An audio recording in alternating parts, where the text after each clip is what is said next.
ugushimwa ugusingizwa nta wundi bikwiye uretse Imana imwe rukumbi. Amarumisha ibiguri kandi bisakare kumwe Imana Muhammad we n'izindi ntumwa zamubanjirije.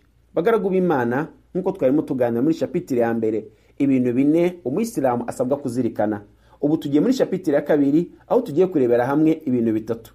Ariko ibi bitatu ubirebye neza wasanga ari bidufasha kumenya iri somo cyangwa se gusobanukirwa uburyo tugomba guhariramo Imana icyubahiro cyayo no kuyiharira amasengesho. Ubusanzwe isomo rya tawhidi ririmo ibice bitatu. Igice cya mbere ni ar-rububiyya, icya kabiri ni al-uluhiyya, icya gatatu ni al-asma'i was-sifati.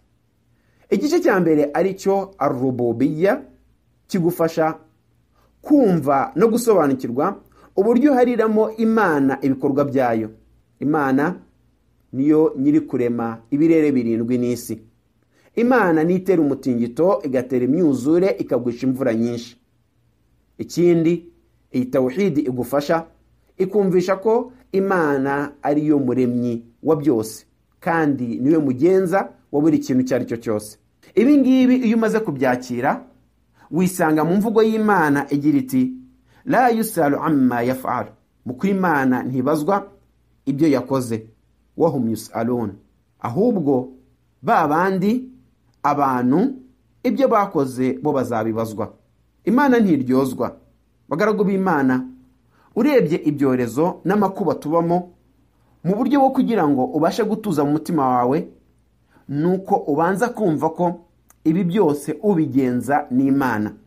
Nibyo koko hari n'ibitubaho aritwe tubyikururiye, nkuko Imana igira iti wama asabakum min musiba fabima kasabat aydikum wa ya'fu an kathir. Hari bimwe mu byago n'ibigeragezo, hari bimwe mu makuba muhura nabyo bitewe n'ibyo mwishigishiye, ahubwo twirengagiza byinshi. Ushobora kurwara bitewe n'uburozi wanyoye, cyangwa se ugaterwa n'amadayimoni kubera kubaho uko wishakiye. Ushobora kurwara kanseri bitewe n'amaside wanyoye.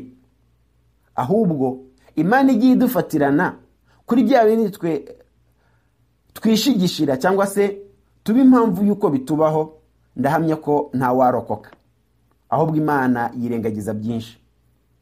Ibi byose rero mubona bigenda bitambuka iyo ufite tawhid rububiyya, imvura ikagwa ari nyinshi, wumva ko imvura iri mu bushobozi bw'Imana.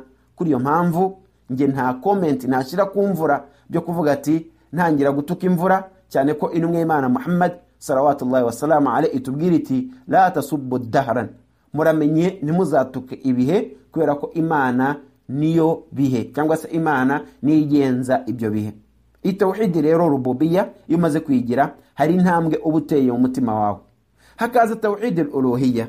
Tawhid al-uluhiyya ni uguharira Imana icyubahiro cyayo mu masengesho, ukumva ko nta kindi wakagombye gusenga uretse Imana imwe rukumbi. Ibi bikagufasha ko icyubahiro cy'Imana, urukundo ukundamo Imana nta wundi waruha, haba mu biremwa cyangwa se no mu bindi byose bigiye bigukikije. Ibi bikakwibutsa ko Yesu Kristo atari Imana. Ibi bikakwibutsa ko wa mukunzi wawe ukunda cyangwa se wa mupira ukunda kurusha uko ukunda Imana mu kuri bitari bigukwiye, ahubwo icyubahiro n'urukundo rwose rwuzuye wakagombye kuruharira Imana yo yakuremye. Naho tawhidi ya nyuma cyangwa se igice cya nyuma nuko umuntu abasabwa gusingiza Imana nkuko yo ubwayo yisingije ikoresheje igitabo kitagatifu cya Qur'ani, kandi n'uburyo intumwa y'Imana yagiye iyisingiza ikoresheje imvugo zayo. Ibi bizakurinda kwizihirwa wumva ko Imana ugomba kuyisingiza uko wishakiye, cyangwa se bikurinde kuba wasobanura ibisingizo by'Imana uko Imana itabisobanuye. Ibi byose rero nibyo twabona muri chapitre ya kabiri kubigendanye n'uburyo umuntu agomba kwakiramo ibi bice bitatu bya tawhid. Reka dukomeze turebere hamwe n'akandi kanyuma twavuga kuri chapitre ya kabiri, dusaba Imana ko yakomeza kuduha umutima wo gusobanukirwa idini rye.